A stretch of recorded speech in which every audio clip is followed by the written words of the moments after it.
abondante. Mais que le Seigneur Dieu nous accorde cette grâce. Comme je l'ai dit, nous parlerons aujourd'hui sur les causes ou encore les portes d'où nous viennent les malédictions. Nous avons passé le temps à parler sur identifier la malédiction et la détruire. C'est bien de connaître. C'est que c'est la malédiction. Comment opère la malédiction. Mais lorsque vous avez la connaissance sur la malédiction et que vous ne comprenez pas le comment, vous pouvez encore revenir à la case du départ. C'est pourquoi par la grâce de Dieu ce matin, nous allons parler des portes d'où nous viennent la malédiction, ou les malédictions au pluriel. C'est la seule occasion que nous avons pour colmater les brèches. Essayez de colmater les brèches pour que nous ne soyons plus atteints par ce que nous appelons la malédiction. Je l'ai dit, bon nombre de personnes croient que quand il s'agit de la malédiction, il est question seulement de ceux qui sont dans la rue. Non. Le peuple de Dieu est aussi sujet de malédiction. Lorsque nous pratiquons tout ce que l'Éternel Dieu défend. Et j'aimerais ici, par la grâce de Dieu, parler de ce qui est pratique dans la vie chrétienne. Je parlerai de tout le monde et je parlerai aussi de la vie chrétienne, c'est-à-dire cette particularité. Deutéronome chapitre 11, du verset 26 jusqu'au verset 28. Si tout le monde est là, nous allons lire la parole de Dieu. Deutéronome chapitre 11, le verset 26 à 28. Nous lisons la parole du Seigneur. Vois, je mets aujourd'hui devant toi la bénédiction et la malédiction. La bénédiction, si tu obéis au commandement de l'Éternel, votre Dieu, et qui vous prescrit aujourd'hui, et la malédiction, si vous n'obéissez pas au commandement de l'Éternel, votre Dieu.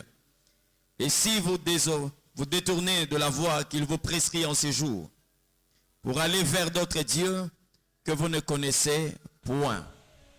Amen.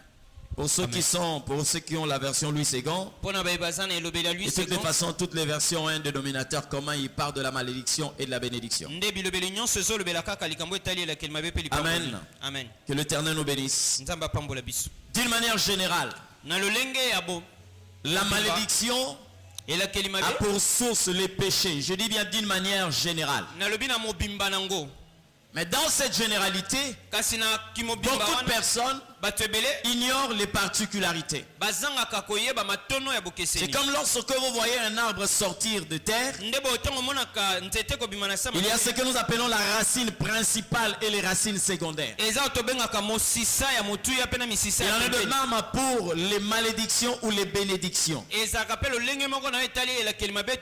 a la porte principale qui est connue dans sa généralité, donc le péché. Mais maintenant, il y a des détails que nous devons normalement saisir. D'où nous viennent ces malédictions? Je vais parler d'abord d'une manière générale, c'est-à-dire que quelque chose qui concerne toute l'humanité. Comment est-ce que l'humanité est frappée par la malédiction? Et comment est-ce que cette malédiction frappe un peuple qui est qualifié de peuple de Dieu? La première des choses, vous devez savoir que la malédiction est un esprit. Il entre dans la vie de tout le monde lorsque vous désobéissez à l'Éternel Dieu. Mais cette désobéissance est variée. Et je vais commencer à parler sur cette désobéissance. Comme je l'ai dit, le péché. Mais nous allons commencer à le catégoriser. La première des choses qui vous ouvre la porte à la malédiction, c'est le crime des sangs. Le crime descend. Et vous allez voir que la première personne sur qui Dieu a prononcé le mot malédiction, tu seras maudit, c'est Caïn. Caïn est le premier criminel dans la Bible. Il est le premier à commettre le crime des sangs. Quand je parle du premier, ça veut dire que je suis en train d'exclure le diable parce qu'il s'agit ici des humains. Il est le premier à verser le sang. Et vous savez comment l'Éternel Dieu l'avait puni. En Genèse chapitre 4, le verset 11. La Bible nous parle ici de la manière dont Dieu avait maudit Caïn. Mais quand je parle du crime de sang, beaucoup de personnes voient seulement le fait de prendre une arme et de tirer sur quelqu'un. Ou encore empoisonner quelqu'un. Enfoncer le couteau sur une personne. Non. Les avortements font partie aussi des crimes de sang. S'il vous est arrivé déjà de faire un avortement dans la vie, c'est un crime de sang, vous devez le réparer. Alléluia. Vous pouvez être sujet, ou encore vous avez participé, cautionné un avortement. C'est-à-dire pour ceux-là qui font avorter, pour ceux-là qui avortent, et pour ceux-là qui aident les autres à avorter. Nous avons déjà vu ça, une femme qui va, disons, une fille qui va aller voir son amant. On dit que voilà, je suis enceinte. Si à la maison on apprend ça, on va me tuer. Et l'homme sort l'argent. Il donne pour que la femme aille se faire avorter. Si vous avez commis ça dans la vie, c'est que vous êtes victime ou encore acteur d'un crime de sang. Et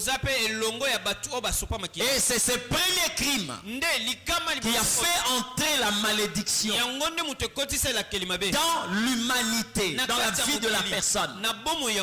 J'ai parlé de comment Dieu avait maudit la terre. Mais c'est qu'à a poussé l'Éternel à maudire l'homme. Quand Adam a péché, Dieu ne l'avait pas maudit. Dieu avait maudit la terre. Mais le jour où Caïn tue son frère, Dieu l'avait maudit. C'est pourquoi je dis à quelqu'un, le crime des sangs, la première porte de la malédiction. S'il est arrivé que vous avez déjà commis ce acte, vous devez chercher une réparation. Parce que le sang qu'on verse, ce sang-là parle. Amen. Amen. Ça peut être une grossesse de 2 semaines. C'est vous qui êtes en train de voir que c'est une masse de sang. Mais l'Éternel sait que c'est une personne. Donc vous voyez ce que je dis? Même si personne ne le sait, il y a quelqu'un qui voit et qui connaît. Quelquefois on accuse les gens faussement. On peut être aux commandes de ce qu'on est en train de vivre comme malédiction. Lorsque je parle de crime de sang, il y a aussi des sacrifices humains que les gens peuvent pratiquer par la sorcellerie, l'occultisme. Vous comprenez ce que je dis? La sorcellerie, l'occultisme, le fétichisme, ça va vous pousser à verser le sang. Et lorsque vous versez le sang, Dieu ne voit seulement pas la personne, parce qu'en versant le sang, aujourd'hui bien aimé, si je suis brûlé, je donne un exemple, aucune partie de mon corps sera épargnée. Comprenez ce que je dis? Admettons qu'une personne atteint la 3e dimension de la brûlure qu'on appelle la carbonisation. Rien ne peut être récupéré dans cette personne. Vous allez voir même quelquefois la moelle osseuse est touchée par la flamme. C'est comme ça que la Bible dit ceci. Lorsque Abraham donnait la dîme à Melchisédek, les Lévites étaient dans ses reins. Les actes qu'on pose, surtout en ce qui concerne le sang, affectent ceux qui sont en nous. Vous pouvez avoir un parent qui a eu à pratiquer ces choses. Quand il le faisait, cette infection spirituelle va atteindre aussi ses descendants. Le crime de sang. Ça ne s'arrête pas à vous seulement. Ça touche aussi des générations. Et quand vous êtes sujet à ce genre de choses, vous devez réparer devant Dieu. Comprenez ce que je dis? Le crime de sang. Vous avez la sorcellerie dans la famille. Les gens qui pratiquent la sorcellerie, ils se rendent coupables d'un crime qui peut toucher des générations après eux. La première porte, le crime de sang. Si vous avez déjà commis ce que je citais ici, vous devez réparer. Vous comprenez ce que je dis? Vous devez le réparer. Aujourd'hui, nous avons du mal à trouver des personnes qui peuvent humilier le diable. Ils sont prêts à humilier Dieu et à faire honneur au diable. Vous savez comment? Lorsqu'on ne sait pas confesser un péché qu'on a eu à commettre, on est en train d'humilier Dieu et d'élever le diable. Combien de personnes aujourd'hui se livrent à la confession? Et vous croyez que lorsque le pasteur est dans son bureau, de lundi à dimanche, du 1er au 30, il n'y a aucune personne qui vient confesser ce que la personne a pu faire devant l'Éternel, c'est que l'Église est sainte. Non. C'est parce que les gens trouvent la confession comme une pratique démodée. Amen. Et sachez-le bien. L'absence de la confession dans votre vie continue à arroser le péché qui est en train de vous détruire.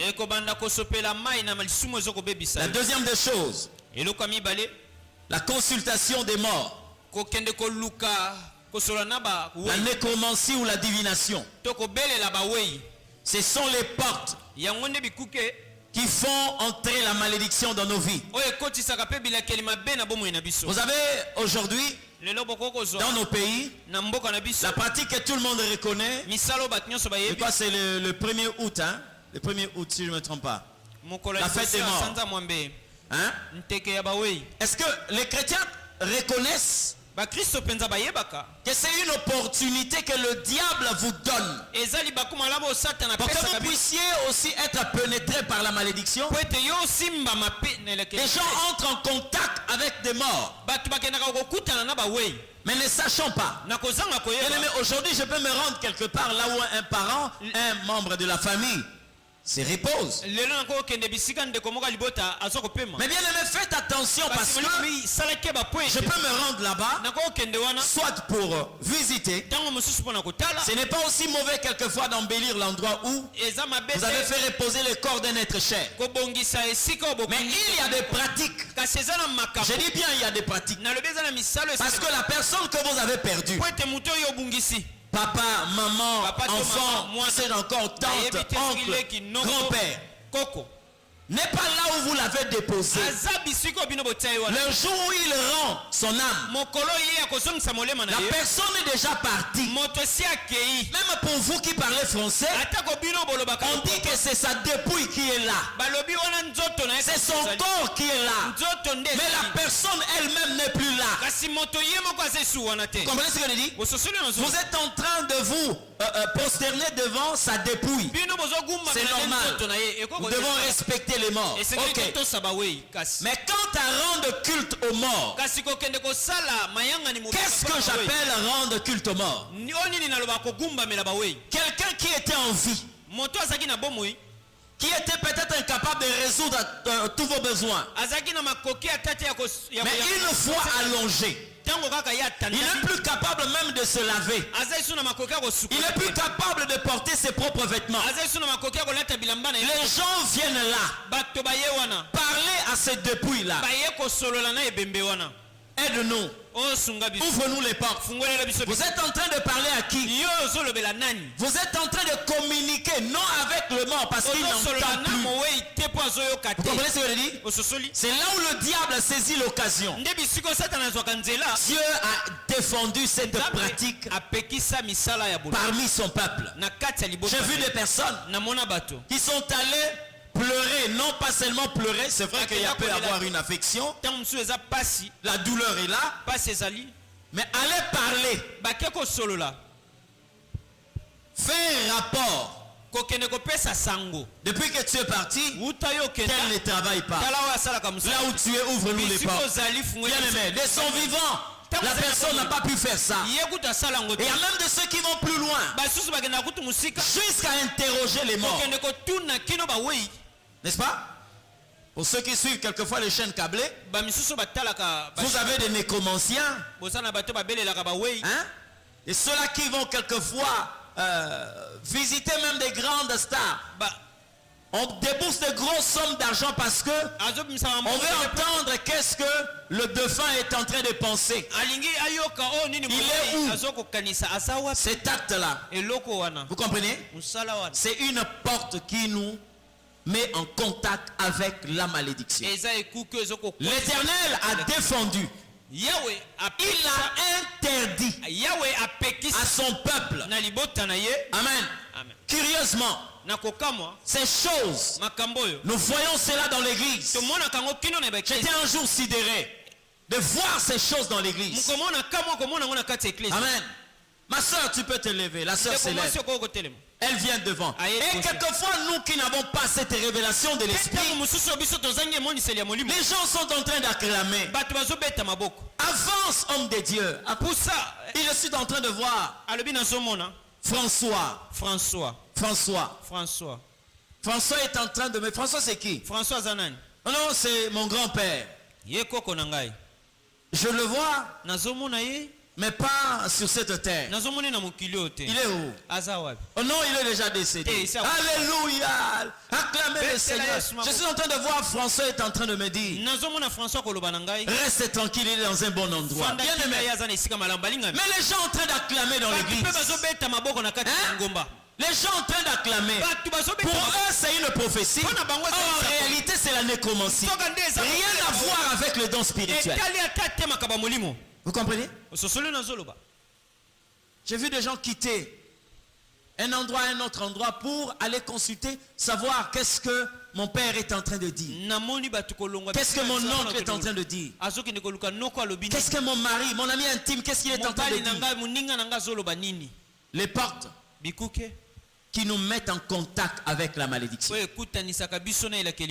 La divination et la nécromancie. En Israël, il y avait une loi.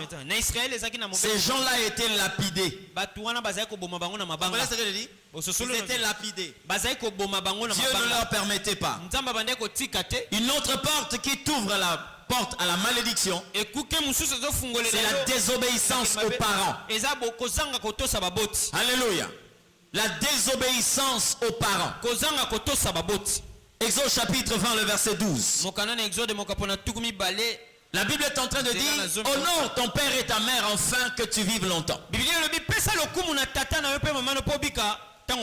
Parce que lorsque un enfant ne sait pas honorer ses parents, cet enfant automatiquement est voué à la malédiction. Et lorsque je parle d'honorer les parents, ce n'est pas seulement en leur présence. Ce n'est pas seulement aussi pendant leur vie. Parce qu'un père, même quand il décède, il reste un père. Une mère, quand elle décède, elle reste une mère. Vous pouvez continuer à marcher avec votre mère quand est-ce qu'elle n'est pas en vie. Comment? Ce n'est pas par sa personne, mais parce qu'elle a eu à vous inculquer une éducation, une ligne de conduite. Et si vous voulez bénéficier de cette bénédiction, tenez compte de ce qu'elle a donné comme la ligne de conduite. Aux parents, l'Éternel leur a donné aussi l'ordre d'éduquer les enfants, de les élever selon le Seigneur. Aujourd'hui, un parent peut dire à ses enfants, ne fumez pas. Il ne faut pas boire. Il ne faut pas être polygame. Mais ces parents-là, quelquefois, décèdent. Et l'enfant profite de l'absence de son parent pour faire ce que le parent lui a défendu de son vivant. Sachez-le bien, cette loi va vous rattraper. Cette loi va vous rattraper. Amen. Lorsque nous parlons des parents, nous devons être clairs là-dessus parce que nous avons deux types de parents. Nous avons des parents biologiques et des parents spirituels. Et aux deux, nous leur devons l'honneur. C'est Dieu qui l'a dit. Amen. C'est Dieu qui le dit. Nous devons les honorer. Parce que si je viens sur le plan spirituel, il y a des gens qui sont corrects lorsque le pasteur est là. Mais loin du pasteur, ils pratique ce que leur conducteur quelquefois leur défend par rapport à la parole de Dieu. Une telle chose ne peut apporter que la malédiction sur toi. Vous comprenez ce que je dis? Parce que lorsque Dieu vous bénit, nous avons trois sources de bénédiction sur terre. La première source, c'est Dieu lui-même. La deuxième, ce sont vos parents biologiques. Faites des choses de manière à les réjouir. Parce que quand ils sont contents, ils sont dans la joie. La phrase qu'il faut entendre te dit que non, que Dieu te bénisse. Cette phrase a de l'impact dans ta vie. Et tu seras béni. Et la troisième source, ce sont nos parents spirituels. Lorsque je parle des parents, je ne dis pas que ceux-là qui ont beaucoup étudié. Je ne parle pas de ceux qui ont beaucoup d'argent. Tout parent est parent. Je ne dis pas de ceux qui ont un bon caractère. Je parle aussi de ceux qui ont mauvais caractère. Écoutez-moi très bien. Vous pouvez avoir aujourd'hui un parent ivrogne. Le fait qu'il soit ivrogne ne fait pas de lui moins parent que ceux qui sont parents. Non. Ça veut dire quoi? Il peut y arriver. Même au-delà de l'ivrognerie, vous pouvez avoir un parent qui, par exemple, excusez-moi de vous le dire, a fait un trouble de comportement. Hein? Dans ces délits, si tu lèves la main et tu frappes cet homme, tu lèves ta main et tu frappes cette femme, dans son état de démence, même quand la personne ne parle pas, l'Éternel te maudira. Alléluia. Tu seras maudit. Parce que quand la Bible parle des parents, on ne donne pas la qualité, plutôt la nature ou les conditions. Non. Tout celui qui t'a fait sortir dans ces mondes, toute personne que l'Éternel a utilisé comme un chemin pour que tu viennes dans ces mondes vivants, c'est celui-là ton parent. Et tu lui dois respect et honneur. Quand tu ne le fais pas, tu es voué à la malédiction. Je suis quand même dérangé de voir des personnes, lorsqu'on leur pose la question de savoir, cite-moi un sacrificateur que tu connais. Dieu. Non, à part Dieu. Le bishop tel. Notre pasteur. Vous qui êtes ici à l'église Temps de Dieu, si on vous pose cette question-là, citez un sacrificateur que vous connaissez. Ne citez pas d'abord le pasteur tel que je suis là. Il y a un sacrificateur dans votre vie. Ce sont vos parents. Parce que le mot sacrificateur sort du verbe sacrifier. Pour que tu sois là où tu es. Pour que tu aies cet âge-là. Il y a des gens qui ont eu leur argent. Ils pouvaient aller s'empiffrer d'alcool. Ils pouvaient aller se réjouir avec, je ne sais pas, ses amants. Mais il a préféré te nourrir. Il a préféré te scolariser. Quelquefois quand vous soulevez sa chemise, il a un cinglé qui s'est même qui s'est même troué. Un cinglé qui est déjà usé, délavé. Mais il le fait pour habiller ses enfants. Il le fait pour nourrir ses enfants. Il peut avoir une chaussure qu'il a achetée depuis 6 ans. Il ne sait plus changer de chaussure. Il ne fait qu'amener ça chez les cordonniers. On arrange le talon. On va rafistoler. Tout ça pourquoi? Ce n'est pas qu'il ne gagne pas d'argent. Mais il gagne de l'argent, mais il s'est sacrifié pour la vie d'autres personnes. Tu as un devoir, bien aimé, d'honorer ses parents. Comprenez ce que je dis? Vous avez le devoir de les honorer. Dans la Bible, il y a un enfant qui a eu à déshonorer son père dans l'état d'ivresse. L'un des fils de Noé. Comprenez ce que je dis? Cham.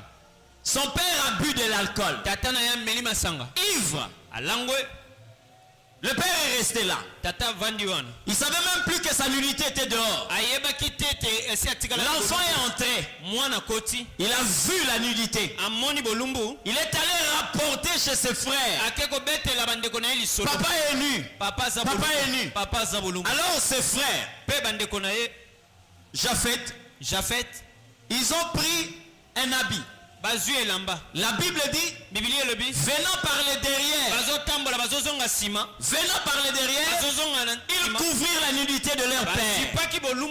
Bien aimé, lorsque Noé s'est réveillé, lorsqu'il a repris ses esprits, il a maudit le fils de Cham. Il n'avait pas maudit Cham, mais il a maudit Canaan.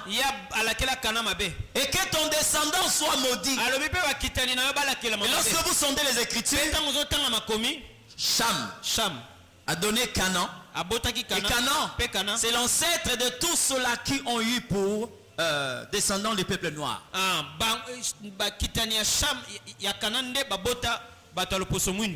Vous comprenez ce que je dis? Quelquefois les gens se posent des questions. Pourquoi ça? Pourquoi d'autres nations sont développées? Pourquoi? Nous avons... Il faut qu'on reconnaisse Christ. Parce qu'il est le seul à nous libérer de la malédiction.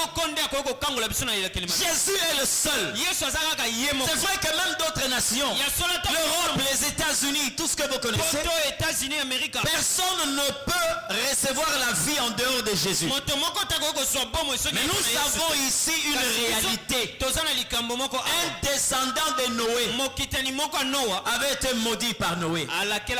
Lorsqu'on parle de la nudité, il s'agit de quoi? Il y a des gens ici qui ont des parents sorcières.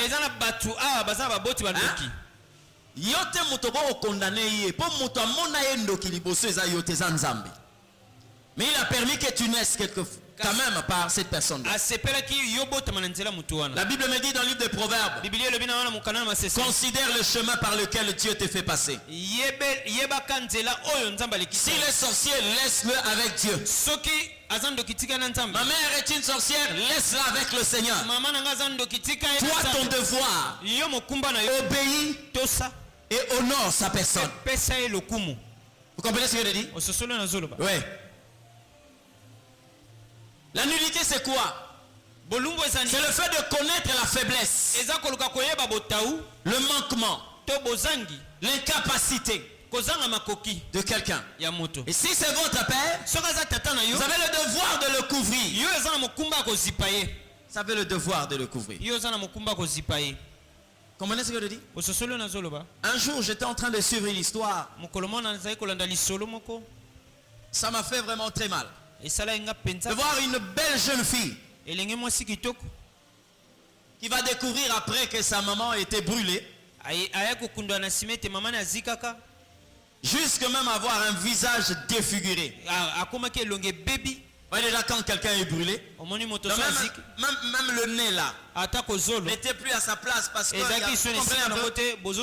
la fille voyant sa beauté ne voulait pas que ses amis connaissent sa mère. Elle ne voulait pas.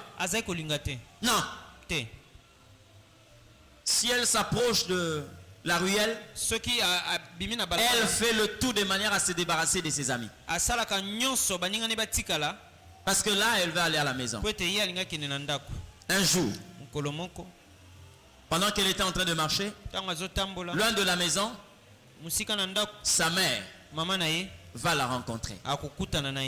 Et elle l'appelle. Oh. Les amis commencent à lui poser la question. Qui est la femme là qui est en train de t'appeler là? C'est qui? Et la fille commence à tonner sur sa maman. Ah, quoi? Non. Moi je ne vais pas parler avec toi. Oh, c'est qui? Elle ne voulait pas parler. Et les amis se sont rendus compte, bon, peut-être elle se connaît. Arrivé à la maison, l'enfant pris de colère, elle va dire à sa mère, si tu me vois avec mes amis, ne m'appelle pas. Tu m'humilies comme ça quand tu m'appelles. Bien aimé, sa mère l'a regardé. Elle dit à sa fille, j'étais plus belle que toi. Si j'étais parlé jusque là de te faire voir mes photos d'enfance, c'est parce que je ne veux pas te faire du mal. J'étais plus belle que toi. C'est parce que lorsque tu étais né, tu avais encore 4 mois. J'étais à l'extérieur. Il y a eu un incendie qui s'est déclaré dans la maison. Tout le monde était en train de fuir. Mais je ne pouvais pas permettre que moi, ma sémence, ma fille puisse mourir. J'avais que 2 mains. Je suis allé à l'intérieur. Je devais te faire sortir. Dès que je suis arrivé au salon, le feu avait pris. Déjà au salon, il y avait le feu. Je n'avais que 2 mains. Je ne pouvais pas te tenir là et chercher autre chose. J'étais obligé de te protéger. Et lorsque j'ai affronté le rideau, le rideau il était déjà en feu. C'est là où le rideau va me prendre la figure. Mais j'ai dû supporter pour ne pas te faire tomber. Et quand je supportais, le feu a pris mes cheveux jusqu'à prendre mon visage, jusqu'à ce que je suis sorti pour te donner entre les mains de ceux qui étaient là. Et ce sont ces gens-là qui commençaient à jeter l'eau sur moi. J'ai fait 6 mois à l'hôpital pour que je devienne tel que je suis devenu. Tel que tu me vois là, c'est le sacrifice que je payais pour ta beauté. Une telle fille, quand tu maudis ou tu manques du respect à une telle femme, même quand elle ne parle pas, Dieu te maudira. Alléluia. Amen. Beaucoup de parents aujourd'hui sont ceux qui sont devenus aujourd'hui à cause du prix qu'ils veulent payer pour les enfants. Amen. Amen. Il ne faut pas ouvrir cette porte. La malédiction lorsqu'on manque de respect aux parents. Et vous, je vous le dis aussi, parce que comme je l'ai dit que nous avons des parents spirituels. Lorsque tu apprends la dignité d'un père, même si ce n'est pas le docteur, vous entendez parler d'un pasteur d'une autre église, ne rentre pas dans ces choses. Laisse-le son problème avec Dieu. Alléluia. Laisse-le son problème avec l'Éternel. Non, c'est un fumeur de chambre. Non, il est ceci. Non, abstiens-toi. Ferme ta bouche. Éloigne-toi de cet endroit. Ne participe pas au culte de la nudité d'un père. Parce que nous le disons, et tout père est un père. Vous comprenez ce que je dis? Faites attention. Non seulement que nous pouvons parler du manque de respect aux parents. Mais il y a aussi les relations contre nature. Les relations contre nature. Quand je parle de relations contre nature, j'aimerais d'abord toucher les relations entre les personnes d'une même famille qu'on appelle l'inceste. L'inceste est une porte pour les malédictions. Lorsque vous lisez la Bible, vous pouvez prendre Deutéronome chapitre 7. Hein?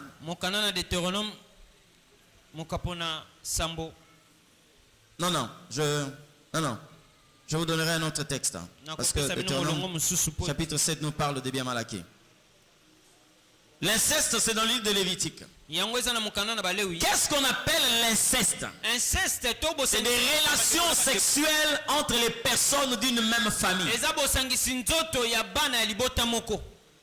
Frères et sœurs, père et fille, mère et fils, beau-fils et belle-mère, cousin et cousine. Vous comprenez ce que je dis? Quand il y a ce genre de relation dans une famille, la malédiction est là. Non seulement pour des personnes, parce que nous avons des familles. Vous allez par exemple dans le Grand Bandundu, n'est-ce pas? Vous avez une pratique incestueuse qui est légalisée. Il y a aussi d'autres provinces. Mais ce que moi je connais, c'est cette province. On appelle ça comment là? Kinshudi. Donc, vous pouvez voir les gens d'une même famille se marier. Et c'est normal. Mais ne sachons pas que l'Éternel a défendu ce genre de relations. Vous comprenez ce que je dis? Ces genres de relations sont défendues dans la Bible. Parce qu'elles ouvrent la porte aux malédictions.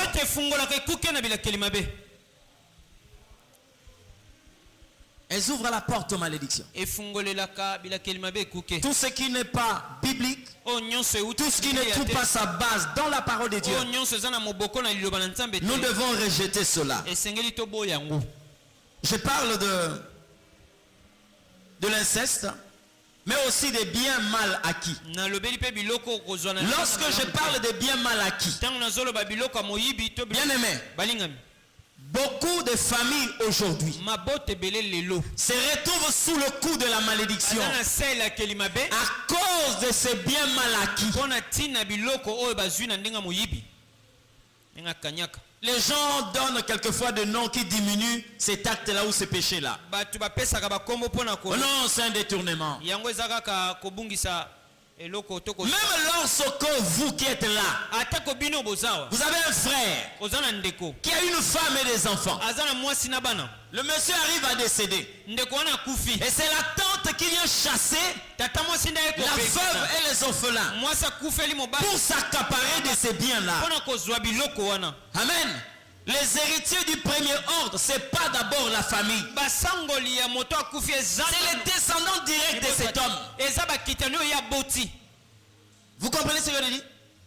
C'est un bien mal acquis. Et si vous êtes ce matin et vous vivez dans la parcelle d'un membre de famille que vous avez déguerpi, les descendants, sachez-le bien que là où vous vivez, vous êtes en train d'utiliser un bien mal acquis.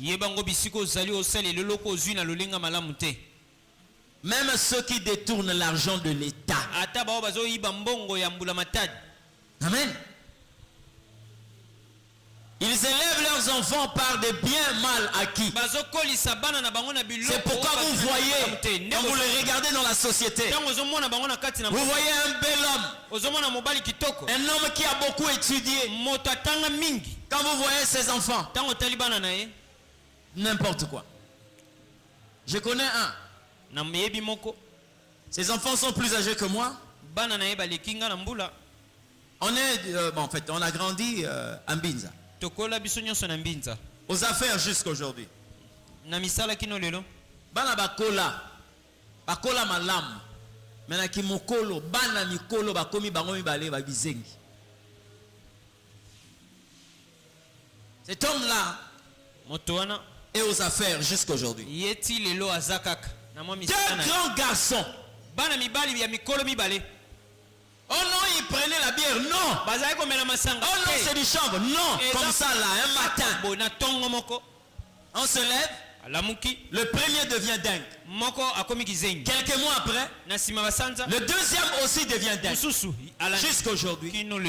Moi, je ne retard parce que vous le trouvez toujours dans des chaînes. C'est bien mal acquis. Ce sont les portes qui font entrer la malédiction dans une famille. C'est pourquoi cherche à posséder des choses d'une manière correcte. Alléluia. Il est mieux de gagner peu mais d'une manière correcte et de vouloir gagner beaucoup et amasser beaucoup de biens mais de biens mal acquis. Pour tout le monde, il n'y a pas que ça. Il y a aussi les fausses balances. Hein? Les fausses balances. Parce qu'il y a des péchés qu'on minimise. Vouloir gagner plus. Ces choses apportent aussi la malédiction. Proverbe dit, fais attention à la balance fausse. Ne te livre pas cela. Amen.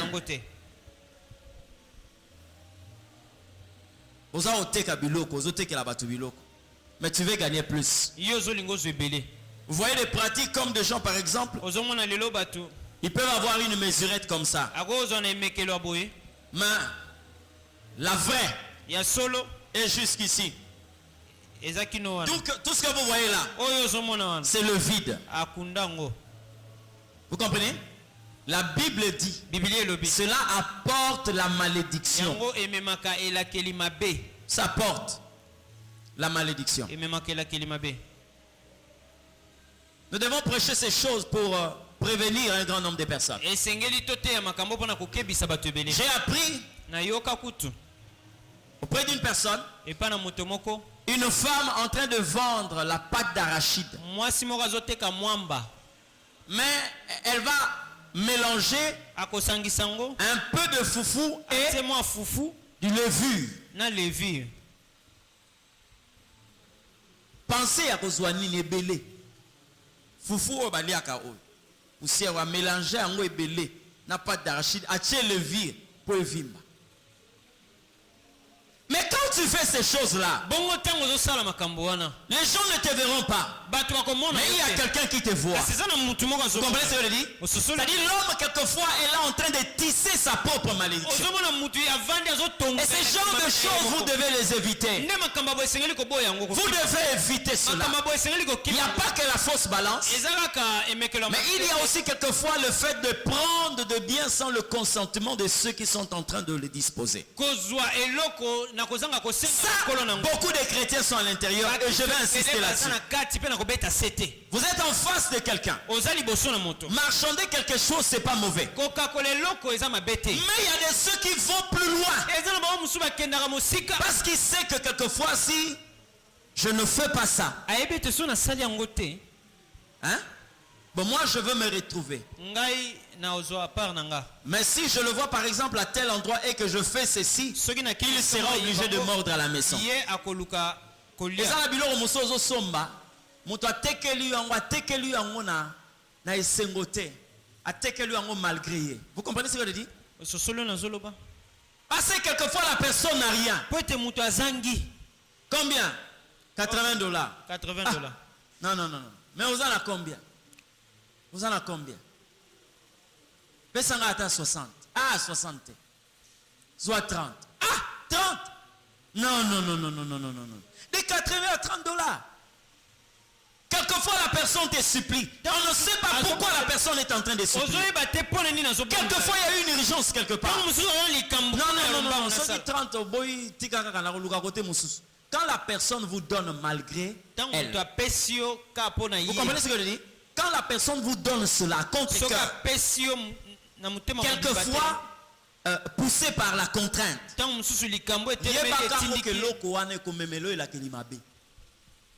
mais vous avez l'habitude de dire Oh, grâce, hein? Oui, la somme est en combien?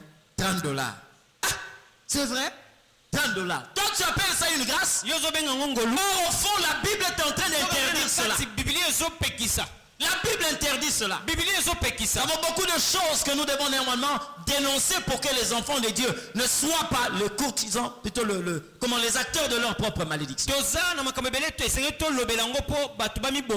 D'une manière générale, il y a aussi la manière quelquefois de traiter le faible. La brimade au faible. Une brimade faite aux faibles. Et parmi ces faibles, il y a l'étranger, il y a l'orphelin et il y a la veuve. C'est des personnes qu'il ne faut pas chercher à écraser. Et lorsque vous lisez la Bible, vous prendrez même... je vous donnerai un passage de la Bible pour que vous puissiez... Deutéronome chapitre 24, le verset 17. Vous pouvez lire à la maison. Deutéronome 24, 17. 24, 17. Pour ceux qui ont parlé de Ben Malaki, vous pouvez prendre Deutéronome 7. Deutéronome 7, 25 à 26. Concernant le veuve, les orphelins, les personnes faibles, Deutéronome 24, 17. Une autre chose, la traîtrise. La traîtrise est une porte qui fait entrer la malédiction dans la vie.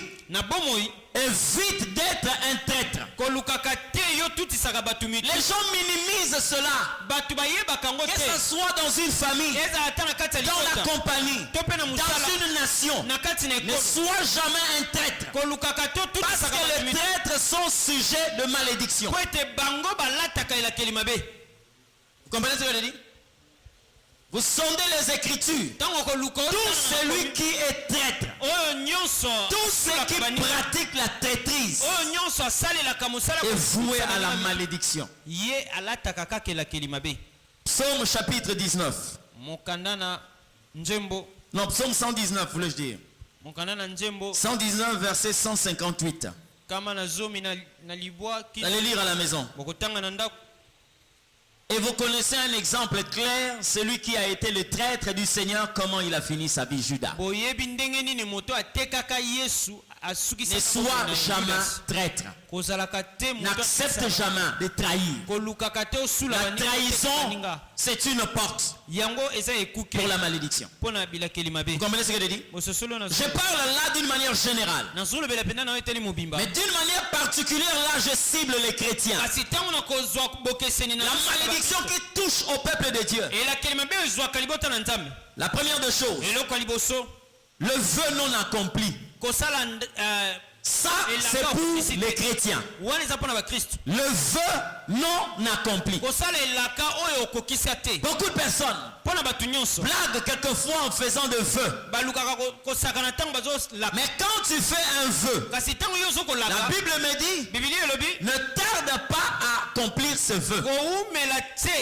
Combien de personnes ont fait de vœux à l'Éternel? Je ne parle pas seulement de vœux où on dit au Seigneur, je vais te donner $1000, je vais te donner $500. Non. Même concernant ta propre vie. Hein? Seigneur, je vais te servir. Seigneur, je marcherai d'une manière intègre. Si tu me bénis, Seigneur, je ferai ceci. C'est un vœu. Tu dois respecter cela. Et le non-respect d'un vœu attire la malédiction. Vous comprenez ce que je dis? Vous pouvez être là à l'église matin et soir. Vous pouvez être là nuit et jour. Quand vous ne respectez pas, vous n'accomplissez pas vos vœux, vous êtes sujet d'une malédiction. Amen. J'ai vu des personnes quelquefois dans le mariage faisant de vœux. Ils se croient qu'ils sont en train de faire ce vœu là quelquefois à l'assistance, ceux qui sont là. Non. Pour les meilleurs et pour les pires. Quelquefois on leur donne aussi l'opportunité de parler. Mon amour. Bien aimé. Ce que tu dis là, c'est bien. Mais sache-le bien. Si c'est un vœu, tu dois le respecter. Il n'y a que la mort et le retour de Jésus qui va nous séparer. Ok. Avance. C'est pourquoi, si tu ne veux pas un jour utiliser ta bouche comme un couteau qui va détruire ta propre vie, fais attention lorsque tu prends des engagements ou tu fais des vœux. Comprenez ce que je dis? Jérémie. Amen. Non, Deutéronome chapitre 23, verset 23.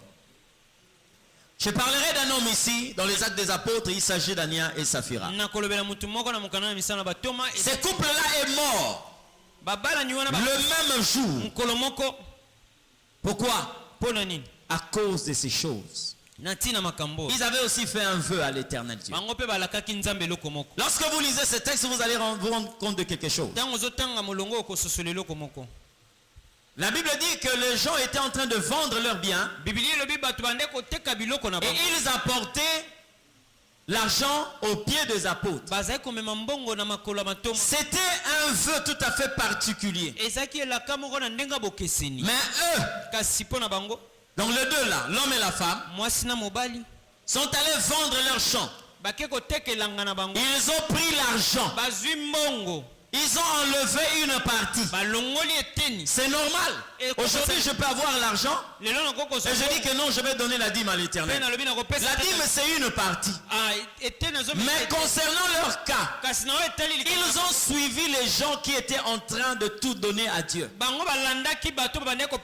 se sont inscrits sur cette liste. Mais ils n'ont pas agi comme ceux qui le faisaient. Et Pierre était même clément avec eux. Quand ils sont venus, d'abord la femme, elle a déposé l'argent. Pierre lui pose la question. C'est à ce prix-là que vous avez vendu le terrain? La femme dit oui. Or, elle pouvait dire non. Amen. J'amène l'argent auprès d'un homme de Dieu pour l'œuvre de Dieu. Il me pose la question. C'est l'argent que tu amènes pour l'œuvre de Dieu? Oui. C'est tout ce que tu as? Il dit non, ça c'est mon vœu. Ça c'est la dîme. Ah d'accord. Puisque l'Éternel l'a recommandé. Mais quand toi tu viens dire c'est tout ce que j'ai, Pierre a dit pourquoi le diable a-t-il rempli ton cœur? C'est parmi les textes les plus rares de la Bible où on est en train de nous parler de la plénitude de l'esprit du diable. Donc de la même manière que l'esprit peut remplir quelqu'un, pour que quelqu'un fasse ce genre de choses, tu dois bénéficier de la plénitude de l'esprit du diable. Pourquoi le diable a-t-il rempli ton cœur au point que tu montes au Saint-Esprit? Ce n'est pas des hommes que tu as menti, mais au Saint-Esprit. La Bible dit elle tomba et elle expira. Amen. Faites attention avec le vœu. Une autre chose concernant les chrétiens, la négligence dans l'œuvre de Dieu. La négligence dans l'œuvre de Dieu. Qu'est-ce que j'appelle la négligence? Jérémie chapitre 48 verset 10. La Bible dit maudit soit celui qui fait de l'œuvre de l'Éternel avec négligence. Qu'est-ce que la négligence? La négligence, c'est lorsque vous passez à côté de la valeur vraie. L'Éternel est le Dieu qu'on doit servir avec tremblement et considération. Regardez dans votre comportement. Vous allez vous rendre compte. Lorsque c'est le directeur qui est en train de vous appeler, vous allez vous rendre compte. Quand il dit à 7 heures, j'ai vu des gens abandonner quelquefois les moyens qu'ils ont eu à emprunter prend la moto. Parce qu'il y a l'embouteillage. Parce qu'il doit arriver à 7 heures. Ça, c'est un homme mortel. Il me donne le pain. Mais il y a quelqu'un qui me donne la vie. Sans la vie, je ne peux pas consommer le pain que lui me propose. Mais on préfère respecter un homme et désobéir à l'Éternel. Regardez la manière dont quelquefois nous agissons. Le culte commence à 8h30. On est tranquille lorsqu'on arrive en retard à l'église. Parce que Dieu en réalité, c'est un grand-père. C'est un grand-père. Mais quand il s'agit du travail, ça commence à 7h, mais on arrive quelquefois à 6h55. Vous comprenez ce que je dis? La négligence est en rapport avec la considération que vous réservez à la personne ou à la chose. Si vous voyez le négligent dans l'œuvre de Dieu, une autre façon d'expliquer ça, ça veut dire que vous n'avez pas la considération à l'égard de l'Éternel Dieu. Vous comprenez ce que je dis? Vous servez Dieu selon vous. Mais Dieu, on ne le sert pas selon soi, mais on le sert selon lui. Vous comprenez ce que je dis? Oui. Et beaucoup de personnes sont entre guillemets bien dans la rue. Et ils viennent se détruire dans l'église. Vous savez pourquoi? C'est parce qu'ils ne savent pas. Lorsqu'on est en contact avec l'Éternel, il y a des choses que nous devons abandonner. Parmi ces choses, vous devez mettre de côté la négligence. Amen.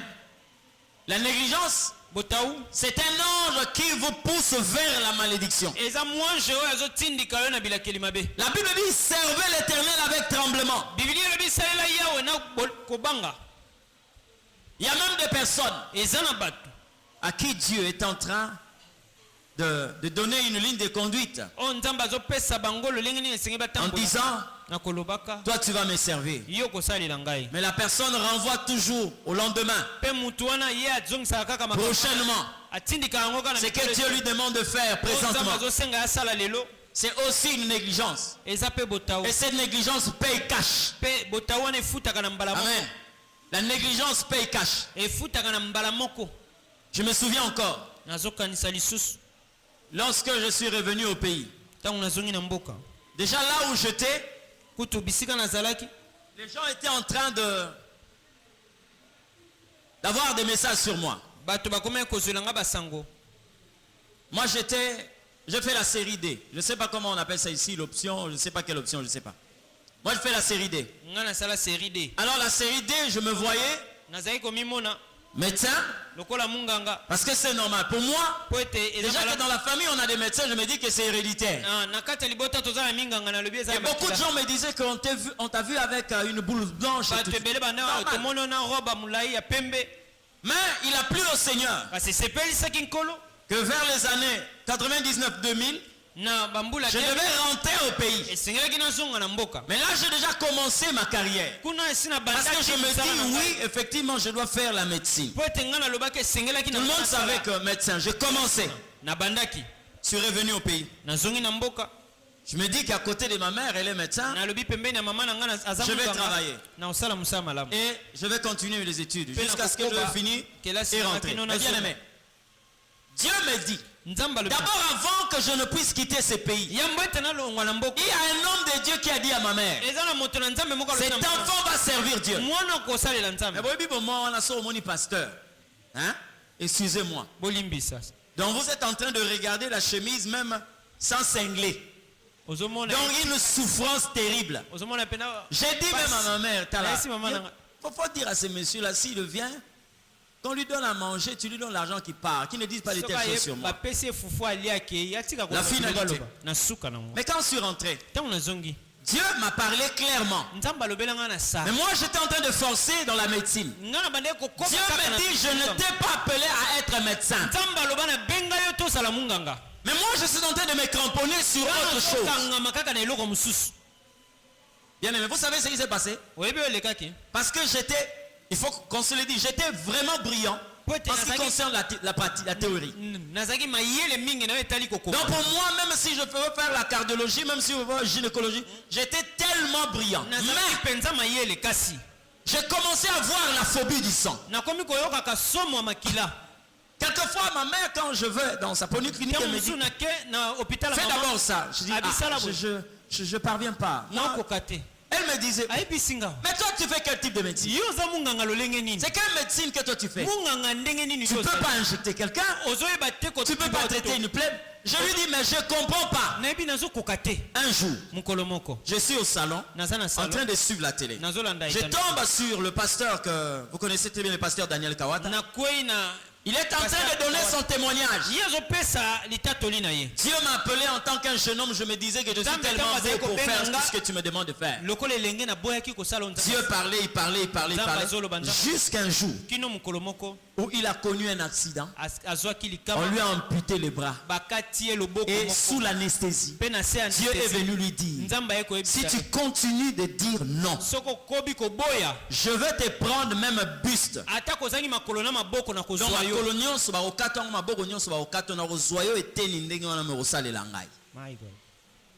Ça c'est dans l'anesthésie. Vous savez, lorsque moi je suis le témoignage, je suis seul au salon, j'entends quelqu'un qui me dit, tu vois ce que tu entends là, si tu persistes toi, tu auras le même sort.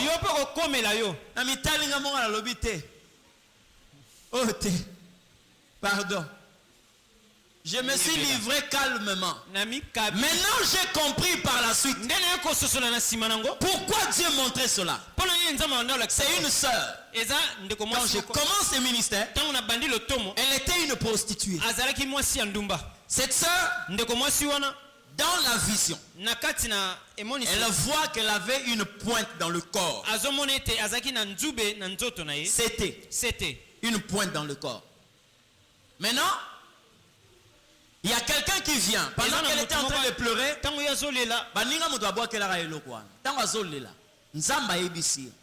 va vers ce médecin-là. Le docteur là. Il va te traiter.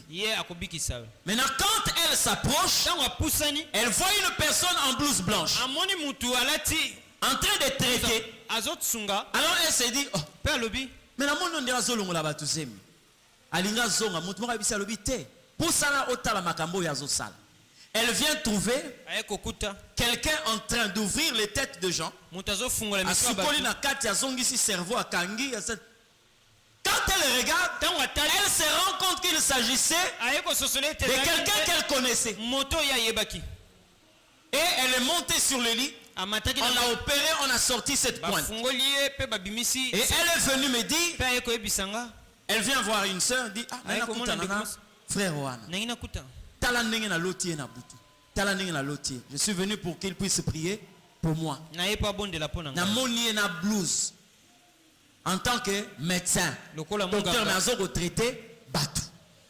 Elle est venue, on a prié pour elle. Et dès qu'elle est sortie de l'endroit où elle était, cette douleur avait complètement disparu. Et c'est là où Dieu dit, Amen. Vous comprenez ce que je dis? Mais par manque d'interprétation, Keba. Nazana mwana moko awa lelo azana se amabele. Plusieurs la connaissent ici. La sœur SPP à son âme. Je bénis Dieu parce que son âme a été sauvée. Elle est venue ici à plusieurs reprises. Zamba biki sa na cancer ya libeli. J'ai déjà donné ce témoignage ici. Elle est venue aussi ici. Elle a commencé à prier. Dieu lui a dit, tu vas me servir. Elle me disait toujours, papa, je veux voir. Zamba pesa nga makasi. Zamba pesa makasi. 2 ans. Elle a commencé une autre maladie. Hein? Et elle me dit, il y a un pasteur qui m'a déjà dit ça dans les années 90 et quelques. Quand elle a commencé la maladie, les frères sont allés là-bas. Moi aussi, je suis allé là-bas. Jusqu'à l'hôpital. Le jour où j'arrive à l'hôpital, j'ai pris pour elle. Je rentre à la maison. Je vois un cercueil. namoni cercueil. J'ai commencé à prier, à chasser. Le Seigneur me dit, elle partira. Nzamba lobi azoki. Mais je sauverai son âme. Kasi nakobikisa molema na ye. Amen. Amen. Toi qui entends ces choses, Yo zoka makambo. la négligence n'est qu'une autre forme de désobéissance à l'État. Botaou ezaka lolenge muso akozanga kotosa mongongo na Nzambe. C'est la source aussi Yango pesa liziba de la malédiction. ya elakeli mabe. Vous qui êtes affectés dans des services où vous servez l'Éternel, Bino bozana mangombo. faites attention à la négligence. Bosala keba na. Et le diable vous place Pe Satan azotia bino au centre de la négligence katikati ya botaou. parce qu'il sait que lui, quand il ne peut pas vous atteindre, mais la chose qu'il a développée en vous va faire de sorte que la malédiction vous atteigne. Ça, c'est le mot qui touche le peuple de Dieu. Il y a une autre chose, les dîmes et les offrandes. Malachie chapitre 3, les versets 8 à 9. Un homme trompe-t-il Dieu? Car vous me trompez et vous dites, en quoi t'avons-nous trompé? Par des dîmes et les offrandes. Vous êtes frappés par la malédiction et vous me trompez, la nation tout entière. Amen. On a vu mais je ne suis pas là pour que tu puisses dire Amen et que j'avance. Oui, bien, on te dit Amen que j'avance, même quand tu ne dis pas Amen. Les dîmes et les offrandes. Nous trompons Dieu. J'aimerais préciser ces points sur les dîmes et les offrandes. Pourquoi Dieu dit que nous sommes en train de le tromper?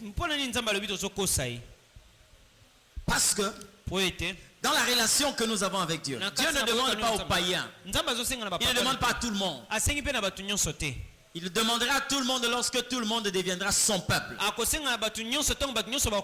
Mais nous qui connaissons cette loi, nous devons payer. J'ai déjà donné l'illustration de ce que la malédiction, plutôt, la dîme lorsqu'elle n'est pas respectée, qu'est-ce qu'elle apporte dans la vie de quelqu'un? La dîme est comme